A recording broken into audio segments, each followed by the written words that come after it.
Hi guys! Kamusta po kayong lahat? Ako nga po pala si Stella. So ngayon gagawa tayo ng general love reading. At kung bago pa lang po kayo sa channel ko, don't forget to like and subscribe para po update tayo sa mga videos na i-upload ko. Okay po? Maraming salamat! Okay, so ngayon simulan na natin yung general love reading. Tamang-tama bagong cleanse ko yung cards. And guys, kung gusto niyo pala magpa-private reading, don't forget to message me on Facebook, La Stella Micaela Tarot. Nasa description box below po. Okay, general love reading. Okay, no kaya masasagat natin energy.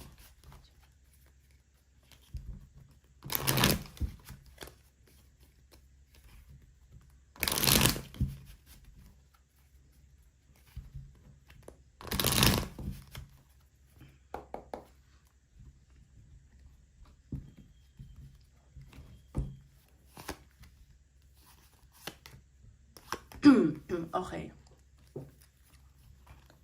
Okay. Sige. So, sa nakikita ko dito, isa sa inyo ng person mo, parang ayaw makipag-usap. May nakikita akong pagtatalo. And, yung isa sa inyo, wala din peace of mind. Parang nag-explore pa ganyan. Yung isa naman nag-overthink sa connection na to. Parang inisip niya, kinakarma na ako, kaya siguro ganito. And may nakikita akong pagsiselos, tsaka insecurities. Tungkol din sa pera, tsaka sa trabaho. Ayan, may nagmamatigas dito eh. Tsaka may paghihinala kasi ng third party. O baka nangyari na from the past. Okay? Or ano lang, hinala lang. Parang wala naman talaga, ganyan. So, tingnan natin yung energy ng person mo. Wait, nakuha natin yung cards. So, isipin mo yung person mo. Nakuha natin yung person mo.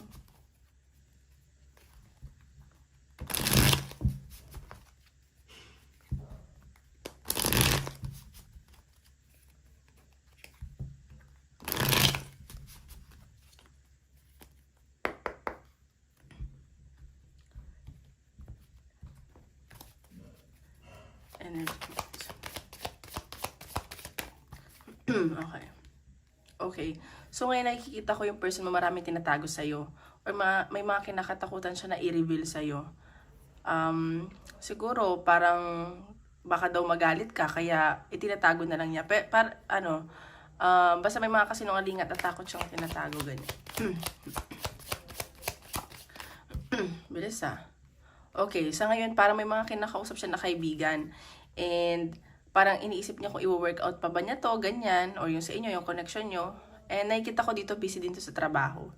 Parang nililibang niya yung sarili niya, ganyan. Parang, hindi naman gossip na masama, pero parang nangihingi siguro siya ng advice. Ayan, so, ang nakikita ko dito, parang, ang sinasabi ng person mo na hindi mo na siya pinapansin, parang, kaya nga, ayun nga, may pagtatalong nangyari, so, ayun, parang dinededma mo siya, parang iniisip niya ano ka na, parang iniisip mo na, ay, ginagamit mo na yung ulo mo kaysa yung puso mo, nagmamatigas ka ganun. Yung nakikita ko, parang, bahala ka dyan. Ganun yung nafe-feel niya sa'yo. Okay? So, tignan pa natin.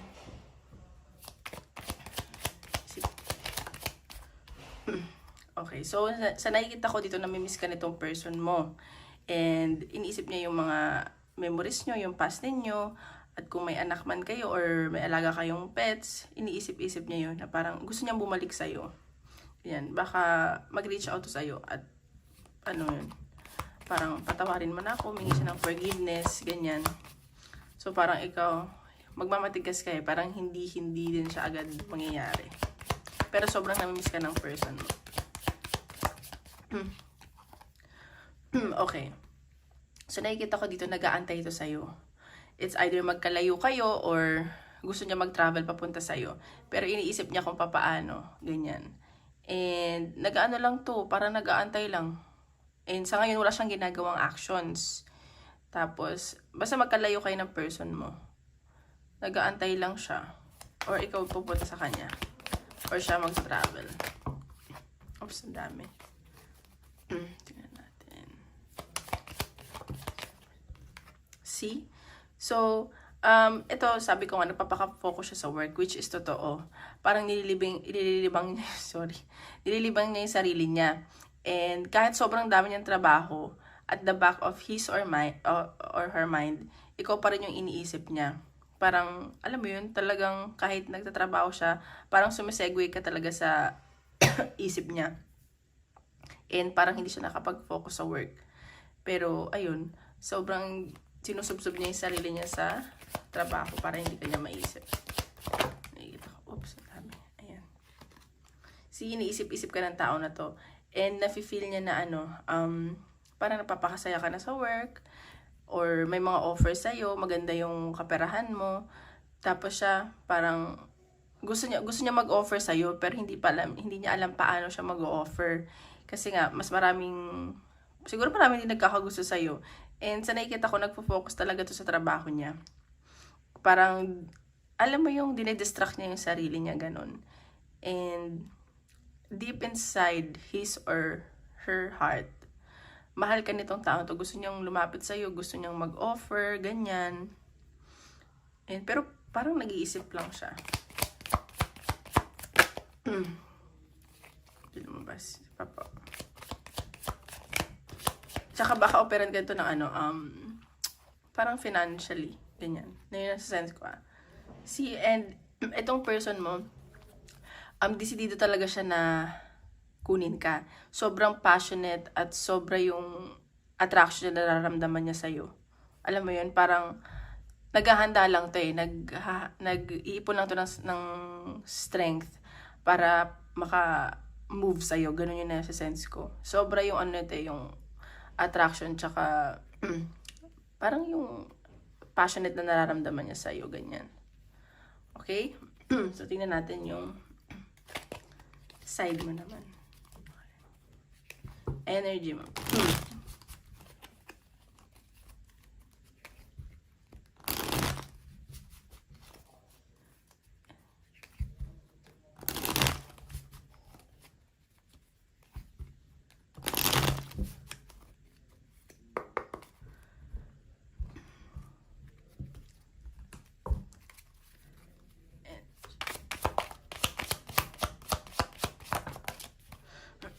Okay, 9 of Cups. So, ikaw, nag-enjoy ka sa sarili mo. Tsaka, marami ka ring basta masaya ka ngayon. Like, happy ka sa sarili mo, ganyan. And parang sinasabi mo sa sarili mo na hindi mo siya kailangan, hindi mo kailangan sino man. Kasi overflowing yung blessings na dumadating sa'yo at paparating sa'yo. Okay?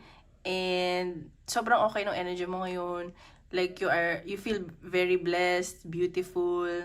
Alam mo yun, parang nasa sa'yo ngayon, nasa iyo lahat ngayon. Parang siya, dineded mo ganyan. Okay, see? So, nakikita ko dito na, marami ka rin kasing tinutulungan. So, kaya, nagpapakatatag ka sa sarili mo. At parang gumagawa ka rin ng choices. At kung bumalik man tong taon to, feeling ko, magtutulungan kayong dalawa. Ang gusto mo kasi yung tao na makakatulong mo financially, hindi lang dahil may karelasyon ka, ganyan. And, tawag dito, parang magtutulungan kayo umangat, hindi lang ikaw. Okay? So, siguro kaya nagiging nagiging workaholic siya kasi gusto niya mapatunayan sa'yo na deserving siya, ganyan. Ayan. Kaya siguro may nakikita ako doon kaninang pag-aaway tungkol sa pera or sa trabaho. Pero, ayun, may hinala ng third party kahit wala naman. Okay, strength. So, nakikita ko dito, talagang nagalit ka sa person mo eh. Parang nasagad ka, ganyan. And nakapagbitaw ka ng masasakit na salita. And hindi mo rin naman gusto yun. Parang deep inside, nagsisi ka rin naman. And, ayun, parang takot din sa yung person mo. Kaya siguro nag-iisip na lang siya lumapit. Kasi parang, siguro kapag nilapitan ka niya, bubulyawan mo lang siya, ganyan. Kasi yun yung nakikita ko. Parang, lagi mong pinaglalaban yung anong gusto mo, so sa tingin mong tama, yung parang ikaw lagi nasusunod, ganyan. Tingnan pa natin. See? Ikaw sa ngayon, fina-follow mo na lang yung intuition mo. Parang hindi ka na basta-basta sumusonggab. And pinag-iisipan mo mabuti yung mga bagay-bagay. Parang, yun nga, intuition mo yung susundin mo, hindi na lang dahil pinapakita niya ganito, maganda or hindi. Basta susundin mo na lang yung sarili mo. Yung instinct ba? Woman's instinct. Yun na lang lagi yung, parang yun doon ka nagbe-base. Okay. So, ayan nga, sabi ko, parang iniisip mo din yung sarili mo ngayon. Nagiging patient ka din dito sa connection nyo. Parang mas minamahal mo yung sarili mo, tinitreat mo yung sarili mo, nagpa-pamper ka, baka nagpapaspa ka, ganyan. And deep inside, nakikita ko na siya pa rin nagpapasaya sa'yo at mahal mo tong taong to. So parang sinasabi mo, time will tell na lang. Parang panahon na lang yung makakapagsabi na kung kayo talaga.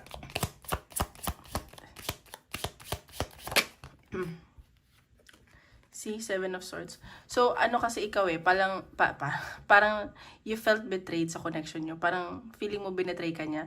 Yun nga, sinasabi ko kanina, parang may paghihinala ng third party kahit wala naman. Kasi, feeling ko nung una naging naging insecure ka sa sarili mo. So, parang, yun nga, puno ka ng pagsiselos, inggit. So, parang hindi ka naging sigurado sa sarili mo. Kaya siguro dun din nagmula yung away nyo, ganyan. Kaya siguro binabago mo na yung sarili mo. See? Alam mo sa sarili mo na siya talaga yung mahal mo. Kinikilig ka pag minsan may nagme-message siya, ganyan. Pero nagmamatigas ka talaga. And alam mo sa sarili mo na siya lang talaga. Kahit ilang lalaki pa or babae pa ang sa buhay mo dumating, siya lang talaga. Tsaka marami din naman nag-o-offer sa iyo, pero parang hindi mo pinapansin kasi yung nararamdaman mo ay para sa person mo. Ayan, so ikaw parang yun nga, sasabi ko, inaayos mo yung sarili mo para din sa sarili mo, and nakikita ka din ng person mo na like mapapangasawa niya, and ikaw gusto mo na rin mag-asawa, and iniisip-isip mo na kailangan magbago ka na para, alam mo yun, para mas okay pumasok sa relasyon. Hindi laging selos, inggit. Kasi kung feeling ko hinihil mo din yung sarili mo, kung hindi ka healed, may hirapan ka talaga pumasok sa relasyon. Ayun. Parang, basta inaayos mo yung sarili mo. Ayan. So, ikaw, nagpo-focus ka din sa work mo. Talagang, gusto mo din naman to i-workout na connection nyo. Pero sabi mo, ayun, time will tell. Ayan, baka mabuo rin yung family nyo. Ayan. Para magiging masaya ka. Din kayo, mag-uusap din kayo na ito.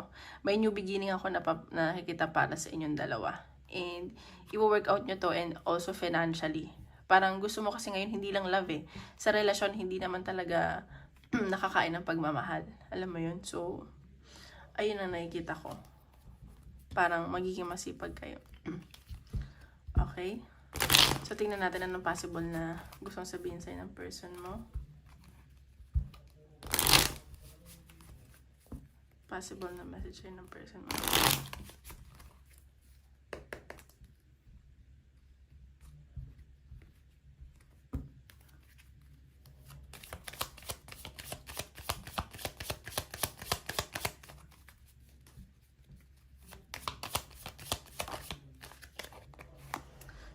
Oh, see? I wonder if you are happy without me. Iniisip-isip din niya na, masaya ka ba na wala talaga ako, ganyan. Kasi alam ko, mahal mo tong tao na to eh. Siguro nagtataka din siya na parang, aba, natitiis ako nito ah. Parang gano'n. Oops, sorry.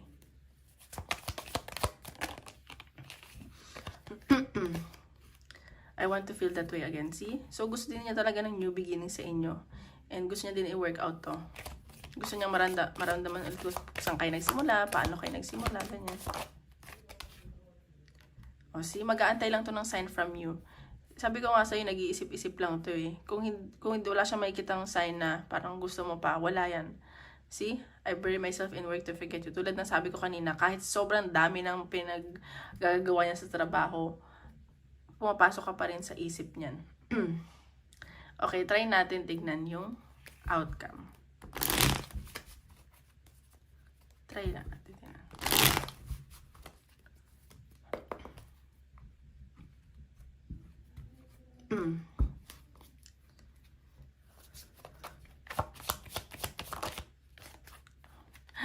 O, di ba? Ayan, kayo lang din magkakatuluyan yan, maaayos nyo din yan. Mahal nyo isa't isa eh. Baka naaano lang kayo ng pride ngayon, alam mo yun. Parang siguro sa sobrang dami ng inyong pinagdaanan. See, mag-o-offer yan sa'yo ulit. Antay ka lang. Babalik din yan. Magpapapogi points, ganyan. Yun yung nakikita ko. See? Hay, nako. Ayan o, ang ganda. The Wheel of Fortune. May bigla ang mangyayari sa inyo. Parang, ibibless din kayo ng universe na ang dami yung pinagdaanan. So, ayan. Parang, okay, sige, pagbigyan na natin tong dalawang to. Ganyan, ayusin na nila yung pamilya nila o yung relasyon nila. And nakikita ko sobrang ganda. Okay? Magkakatuluyan kayo, magkakabalikan kayo. So, tignan natin. Advice from universe. Advice from universe.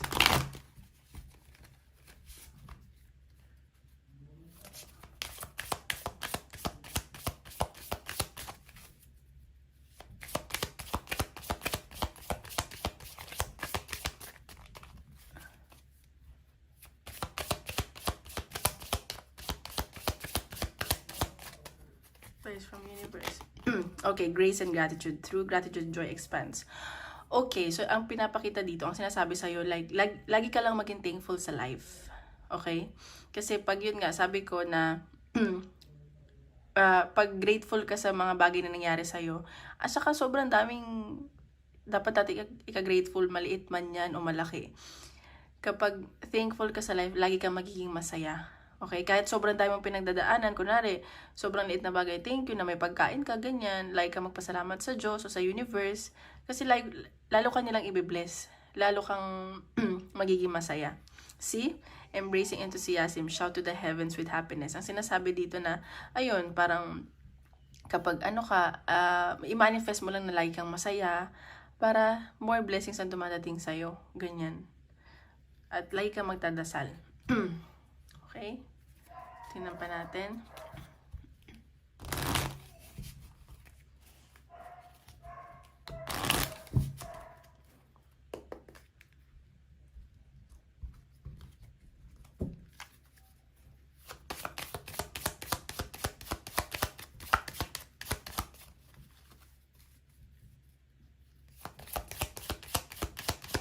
Advice niya.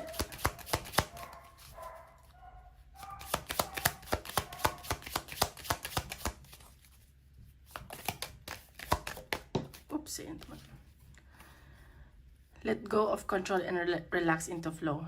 See? So, let go mo na yung mga nagpapabigat sa loob mo, ganyan, mag-go with the flow ka na lang para ma-release yung nararamdaman mo. Kasi kapag, alam mo yun, lagi mo iniisip, parang kinokontrol mo yung mga bagay-bagay, ikaw rin yung nahihirapan. Get creative and excite your imagination with wonder. So, ayan. So, parang sinasabi dito na gumawa ka ng mga bagong bagay, and mag-unwind, bagong hobbies, or magpapamper ka. Tulad nga kanina, nakikita ko dito, pinapamper mo yung sarili mo. Para alam mo yun, hindi ka laging mag-overthink, ganyan. Parang sinasabi dito kasi sarili, parang sinasabi dito na i-heal mo muna yung sarili mo. Kasi parang punong-puno ka ng insecurities at pagsiselos. Okay? Wait lang. So, ang bonus natin ay career. Kasi minsan may nagko-comment na career daw. Sige, tingnan natin. Sa career. General career reading.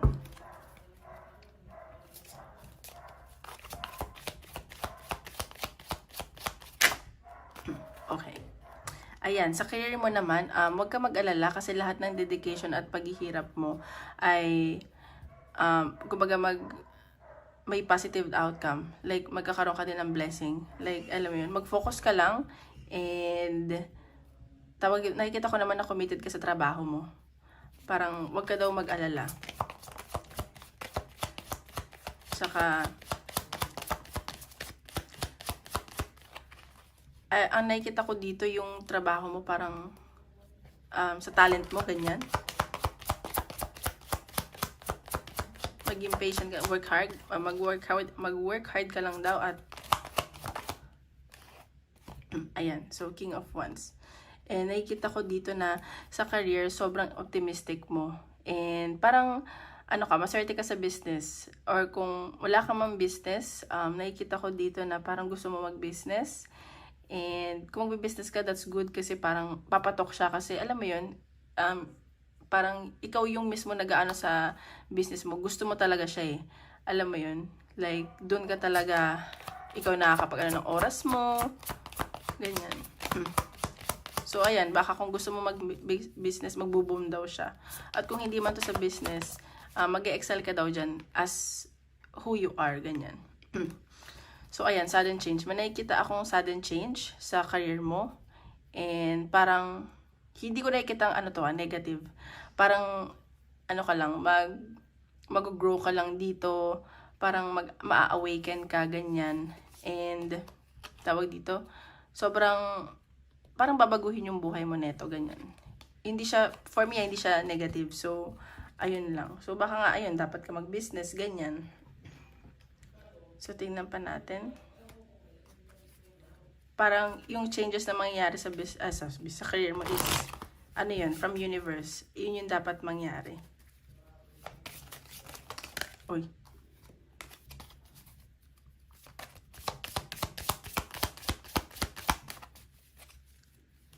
Advice sa career. Okay, garden, something lovely will grow from this. See, ang sinasabi ko dito, ayan.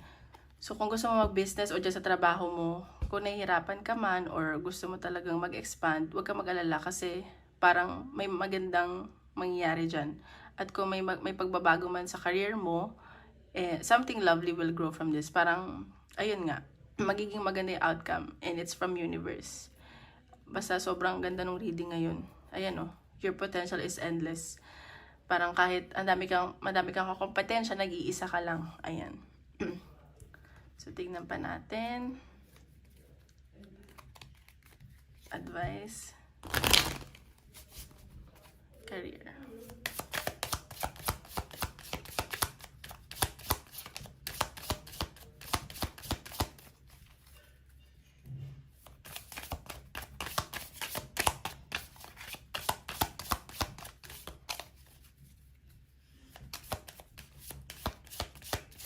Uy! Isa lang po, spirit. Ayan. Imrama, where are you being called to journey to? Ayan, sa career to. Ayan. So, ang sinasabi dito na parang tinatawag talaga ni universe kung ano yung calling mo dito sa mundo. Alam mo yun, sa career, ganyan. So, kung may mangyari man changes, huwag ka mag-alala. Kasi parang para sa'yo talaga to. And it's for your own good. Yun yung nakikita ko. Break the chain. So, ayan. So, kung natotoxican ka dati sa work or dyan sa sa business mo, parang mangyayari, may mangyayari nga na parang healing para sa'yo. Feeling ko nag-heal ka din ngayon eh. And gusto mong baguhin yung future mo at magiging maayos yung future mo. Okay?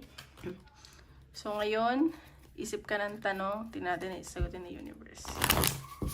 Ay, ito na yung card.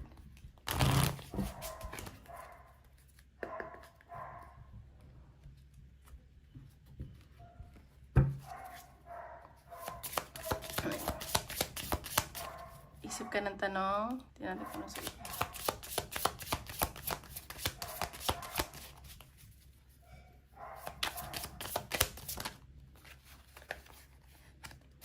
See, choose a new direction.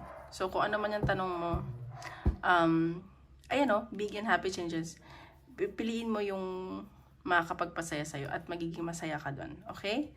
So, ayun lang po. Maraming salamat guys. Hanggang sa muli. Thank you. Bye-bye.